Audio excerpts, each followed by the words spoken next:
Shalom Bapak Ibu Saudara terkasih di dalam Tuhan Yesus Kristus. Kita akan melanjutkan kontekstual Bible reading kita.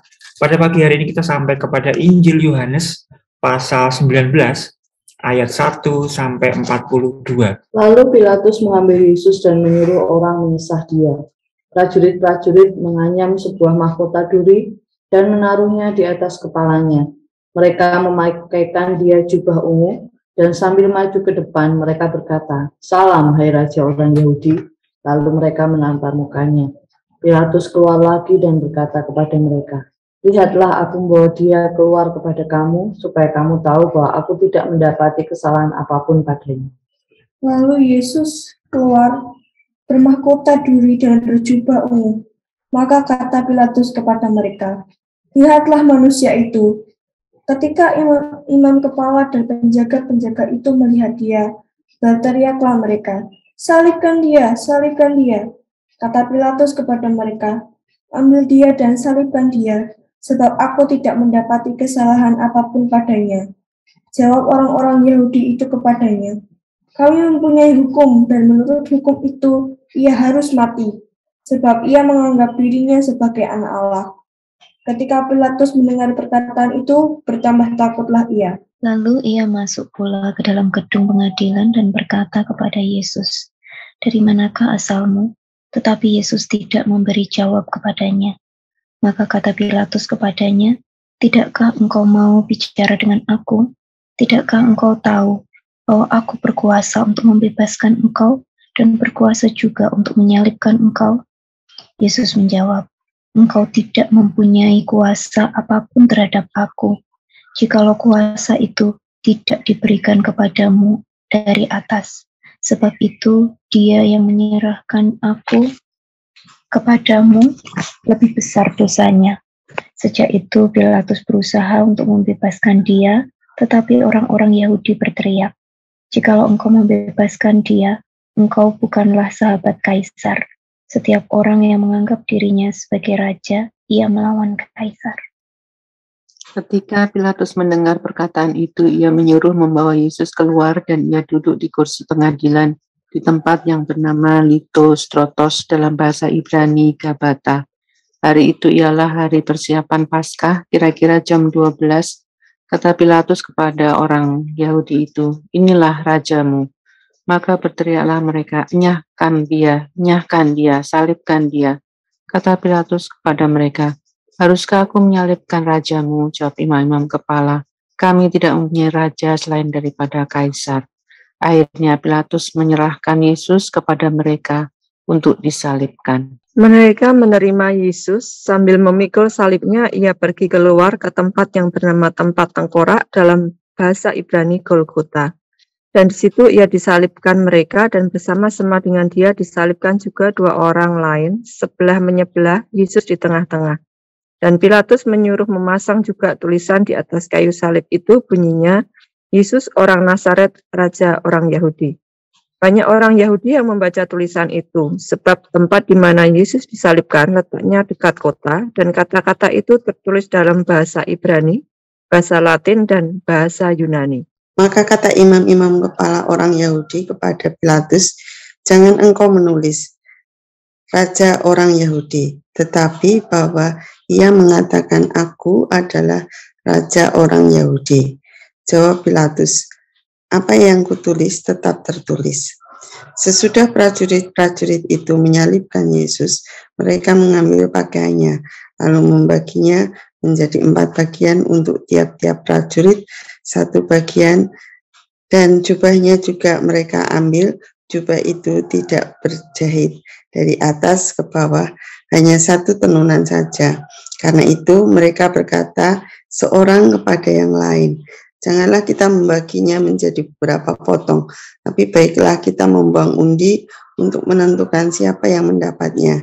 Demikianlah hendaknya supaya genap yang ada tertulis dalam kitab suci. Mereka membagi-bagi pakaianku di antara mereka dan membuang undi atas jubahku." Hal itu dilakukan prajurit-prajurit itu. Dan dekat salib Yesus berdiri ibunya dan saudara ibunya, Maria istri Kleopas dan Maria Magdalena. Ketika Yesus melihat ibunya dan muridnya yang dikasihinya di sampingnya, berkatalah ia kepada ibunya, "Ibu, inilah anakmu." Kemudian katanya kepada muridnya, "Inilah ibumu." Dan sejak saat itu, murid itu menerima dia di dalam rumahnya. Sesudah itu, karena Yesus tahu bahwa segala sesuatu telah selesai, berkatalah ia, supaya genaplah yang ada tertulis dalam kitab suci. Aku haus. Di situ ada suatu bekas penuh anggur asam. Maka mereka mencucukkan bunga karang yang telah dicelupkan dalam anggur asam pada sebatang hisop, lalu mengunjukkannya ke mulut Yesus. Sesudah Yesus meminum anggur asam itu, berkatalah ia, "Sudah selesai." Lalu ia menundukkan kepalanya dan menyerahkan nyawanya. Karena hari itu hari persiapan dan supaya pada hari Sabat mayat-mayat itu tidak tinggal tergantung pada kayu salib, sebab Sabat itu adalah hari yang besar. Maka datanglah orang-orang Yahudi kepada Pilatus dan meminta kepadanya supaya kaki orang-orang itu dipatahkan dan mayat-mayatnya diturunkan. Maka datanglah prajurit-prajurit lalu mematahkan kaki orang yang pertama dan kaki orang yang lain yang disalibkan bersama-sama dengan Yesus. Tetapi ketika mereka sampai kepada Yesus dan melihat bahwa ia telah mati, maka mereka tidak mematahkan kakinya. Tetapi seorang dari antara prajurit itu menikam lambungnya dengan tombak dan segera mengalir keluar darah dan air. Dan orang yang melihat hal itu sendiri yang memberikan kesaksian ini dan kesaksiannya benar. Dan ia tahu bahwa ia mengatakan kebenaran supaya kamu juga percaya. Sebab hal itu terjadi supaya genaplah yang tertulis dalam kitab suci, tidak ada tulangnya yang akan dipatahkan. Dan ada pula nas yang mengatakan mereka akan memandang kepada dia yang telah mereka tikam. Sesudah itu Yusuf dari Arimatea, ia murid Yesus, tetapi sembunyi-sembunyi karena takut kepada orang-orang Yahudi, meminta kepada Pilatus supaya ia diperbolehkan menurunkan mayat Yesus. Dan Pilatus meluluskan permintaannya itu, lalu datanglah ia dan menurunkan mayat itu. Juga Nikodemus datang ke situ, dialah yang mula-mula datang waktu malam kepada Yesus. Ia membawa campuran minyak mur dengan gaharu kira-kira 50 kati beratnya. Mereka mengambil mayat Yesus, mengapaninya dengan kain lenan dan membubuhinya dengan rempah-rempah menurut adat orang Yahudi bila menguburkan mayat. Dekat tempat di mana Yesus disalibkan, ada suatu taman, dan dalam taman itu ada suatu kubur baru yang di dalamnya belum pernah dimakamkan seseorang. Karena hari itu hari persiapan orang Yahudi, sedang kubur itu tidak jauh letaknya, maka mereka meletakkan mayat Yesus ke situ. Nama Tuhan Yesus. Pada pagi hari ini, pada pasal 19 Injil Yohanes ini, kita melihat data-data sejarah bagaimana Yesus, Allah kita, Tuhan yang benar, yang begitu mengasihi dunia, yang begitu mengasihi sampai ia berinkarnasi, firman menjadi manusia dalam diri Tuhan Yesus, mengalami penderitaan yang luar biasa demi menggantikan hukuman di kayu salib bagi orang-orang berdosa pada zaman itu maupun pada zaman sekarang, hari-hari ini, zaman masa kita hidup. Pada saat pagi hari ini kita akan melihat kembali ayat 1 sampai 16 bagaimana proses Yesus diadili dalam sebuah pengadilan sesat, pengadilan yang tidak fair, unfair, di mana Yesus sama sekali tidak ditemukan kesalahan, cacat, ataupun dosa. Tetapi bagaimana kita melihat pengadilan yang begitu jahat ini mengadili dan diambil keputusan yang mengatakan bahwa Yesus bersalah. Pada pasal 18 hari kemarin kita melihat orang-orang Yahudi, Farisi, imam kepala semuanya yang datang kepada Pontius Pilatus, wali negeri, gubernur Yehuda, Galilea, dan Idumea ini, Samaria, yang menjadi perwakilan dari pemerintahan Romawi, mereka lebih memilih Barabas daripada Yesus Kristus. Dan kita melihat pada pagi hari ini, Yesus kemudian disesah. Pilatus mengambil Yesus dan menyuruh orang menyesah dia. Prajurit menganyam sebuah mahkota duri dan menaruhnya di atas kepala. Mereka memakaikan dia jubah ungu. Kalau kita melihat di sini, Yesus yang sama sekali tidak didapati kesalahan, bahkan di pasal 19 ayat 1-16 ini, Pontius Pilatus ini seorang yang tidak mengenal Tuhan. Dia wali negeri Yehuda yang begitu kejam, keras, kasar gitu ya. Beberapa literatur yang saya baca, seorang yang begitu kejam terhadap orang-orang Yahudi, dan dia sampai kebingungan tidak bisa menemukan apa kesalahan Yesus. Tapi yang tidak fair di sini, yang kebalikannya di sini, meskipun tidak ditemukan satupun kesalahan Yesus, Yesus tetap dihukum, disesah. Dan dari sisi Pontius Pilatus tentunya dia ingin mengamankan posisi dia yang untuk menjadi wali negeri di situ, dan dia takut kepada masyarakat. Dia lebih memilih untuk mengikuti suara terbanyak daripada mengikuti kebenaran, dan Yesus disesah. Dan ini kebiasaan pemerintahan Roma, tidak seperti orang-orang Yahudi bahwa mereka menyesah itu dengan kejamnya.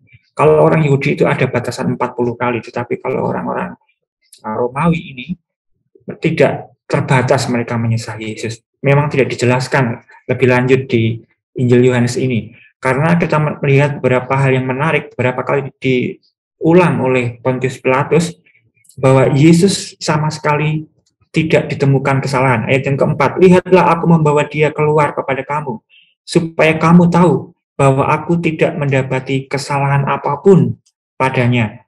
Mungkin ayat yang keenam, kata Pilatus kepada mereka, ambil dia dan salibkan dia, sebab aku tidak mendapati kesalahan apapun padanya. Waktu Yesus terus didakwa, dihina, diejek, dan penghakiman yang tidak benar ini dijatuhkan kepada Yesus, ya, kita melihat di sini ada catatan menarik dari Injil Yohanes. Ada percakapan-percakapan ketika Pilatus ingin berusaha membebaskan Yesus, ayat yang ke-10. Maka kata Pilatus kepadanya, tidakkah engkau mau bicara dengan aku? Tidakkah engkau tahu bahwa aku berkuasa untuk membebaskan engkau dan berkuasa juga untuk menyalibkan engkau? Yesus menjawab, engkau tidak mempunyai kuasa apapun terhadap aku, jikalau kuasa itu tidak diberikan kepadamu dari atas. Sebab itu dia yang menyerahkan aku kepadamu lebih besar dosanya. Di tengah penghakiman yang tidak adil, yang begitu menghina, begitu menyakiti Tuhan Yesus, kita melihat bagaimana kesetiaan Tuhan Yesus kepada visi Allah. Dia hadir ke dalam dunia yaitu untuk menderita bagi dosa-dosa manusia.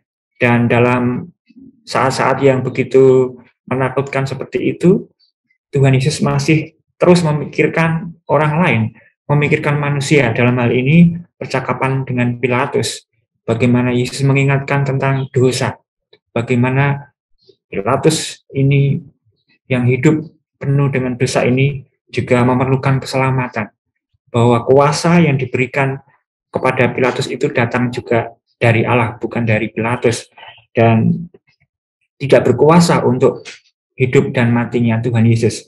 Dan kita melihat di sini bahwa Yesus tetap mengasihi, tetap setia, walaupun dia mengalami hukuman yang seharusnya tidak layak untuk dia dapatkan. Pada ayat yang selanjutnya, ayat 17 sampai ayat yang ke-27, Yesus yang tidak bersalah, yang tidak ditemukan kesalahannya, dicari-cari pun tidak ketemu kesalahannya, ya, akhirnya diputuskan untuk dihukum dan disalibkan. Ayat 17 sampai 27, bagaimana kita melihat di sini proses Yesus disalibkan. Sambil memikul salibnya, ia pergi keluar ke tempat yang bernama tempat tengkorak, dalam bahasa Ibrani Golgota, dan di situ ia disalibkan mereka, dan bersama-sama dengan dia disalibkan juga dua orang lain sebelah menyebelah, Yesus di tengah-tengah. Dan Pilatus menyuruh memasang juga tulisan di atas kayu salib itu, bunyinya, Yesus orang Nazaret, Raja orang Yahudi. Yesus yang tidak bersalah, yang tidak berdosa, yang menanggung hukuman, menggantikan hukuman bagi orang-orang dunia ini, setia memikul salib Dan kita melihat pada pagi hari ini fakta sejarah. Sebenarnya dari motif Pilatus menuliskan Yesus orang Nazaret, raja orang Yahudi, ini adalah motif atau maksud untuk menghina Yesus yang orang dari kampung, dari Nazaret, tidak punya kekuasaan, tidak bisa membela diri, dan seterusnya. Dia raja orang Yahudi. Dan itu ditulis dalam 3 bahasa, bahasa Ibrani, bahasa Latin, bahasa Yunani, di tempat-tempat yang eye-catching gitu ya. Semua orang bisa melihat. Dan ini justru menjadi fakta sejarah yang membuktikan bahwa Yesus tidak berdosa, tidak bersalah, sampai tulisan itu begitu diprotes oleh ahli-ahli Farisi, bahwa mereka tidak menerima keputusan Pontius Pilatus untuk menuliskan Yesus orang Nazaret, raja orang Yahudi. Karena itu menunjukkan betapa berdosanya, betapa orang-orang Yahudi itu begitu membenci Yesus yang adalah raja mereka. Dan kita melihat itu bahwa fakta ini tetap tidak bisa diubahkan, bahwa Yesus benar, Yesus menggantikan hukuman, bahwa Yesus adalah raja yang mati, dibunuh oleh orang-orang Yahudi yang membenci mereka, orang-orang yang digantikan hukuman oleh Yesus Kristus. Nah, yang menarik kemudian adalah adanya penggenapan nubuatan kitab suci mengenai Yesus Kristus. Dan kita melihat di situ orang-orang ingin mengundi jubah Yesus. Dan di situ dikatakan ayat yang ke-24, demikianlah hendaklah supaya genaplah yang ada tertulis dalam kitab suci. Mereka membagi-bagikan pakaianku di antara mereka, dan mereka membuang undi atas jubahku. Hal itu telah dilakukan prajurit-prajurit itu. Yesus menggenapi rencana Tuhan. Yesus menggenapi nubuat tentang karya Dia dalam dunia ini. Kita akan lanjutkan ayat 28 sampai 37. Ya, Yesus mengatakan sudah selesai. Misi Dia datang ke dunia untuk menggantikan hukuman itu selesai. Dan sudah digenapi semuanya.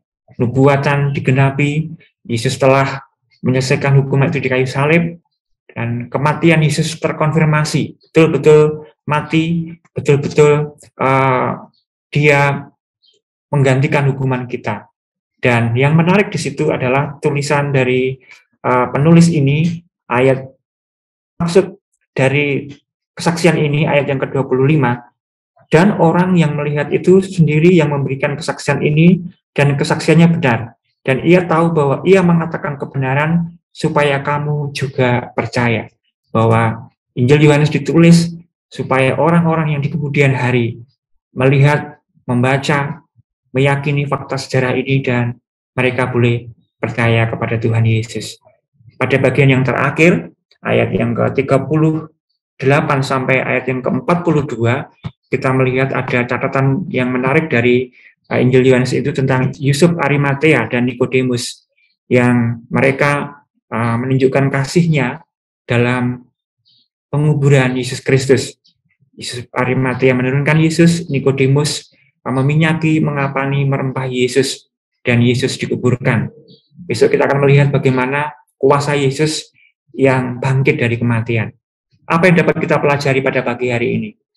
Fakta kebenaran bahwa Yesus sudah selesai menggenapi nubuat kitab suci, setia sampai akhir, menanggung dosa, menggantikan hukuman, menebus dosa manusia, dan supaya kita percaya kepada Dia. Aplikasi bagi kita mau taat, setia, mengasihi Kristus, dan meneladani Dia, mengerjakan visi Allah sampai selesai, dan memberitakan Injil kebenaran Yesus Kristus. Amin. Terima kasih, Tuhan Yesus memberkati. Ya, terima kasih, kita sambut dengan lagu Dia, Yesus telah mati bagiku.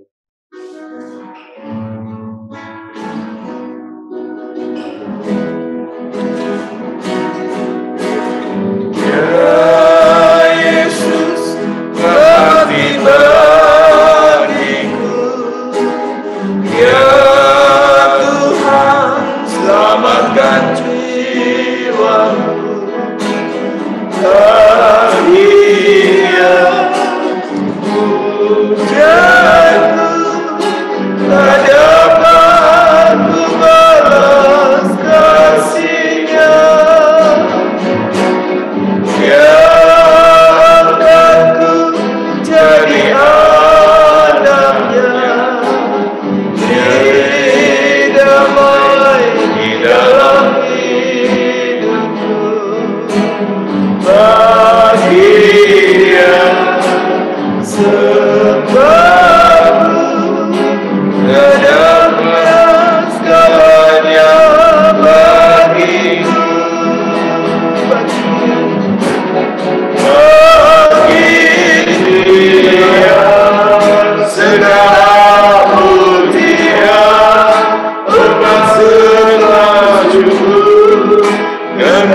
serta syukur selama-lamanya.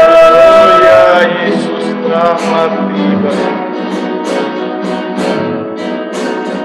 Ya Yesus telah mati bagiku. Ya Tuhan, selamatkan jiwaku.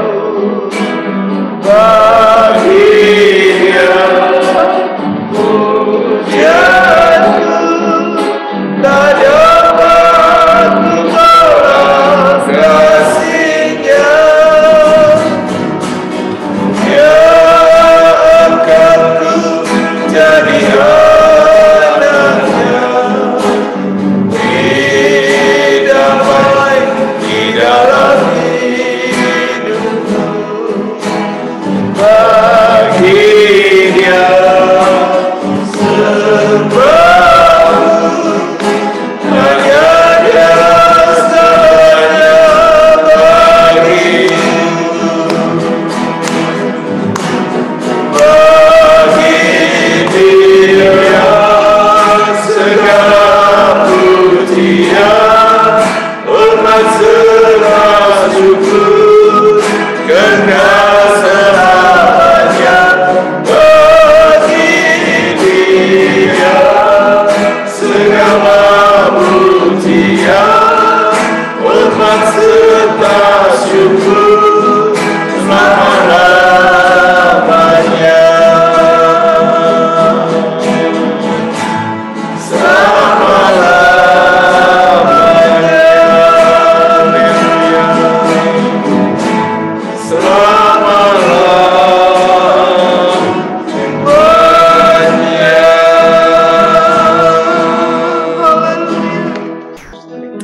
Kita mau mensyukuri karena penebusan Yesus Kristus bagi dosa kita, membawa keselamatan, membawa kepastian hidup kekal. Kita berdoa bersama-sama.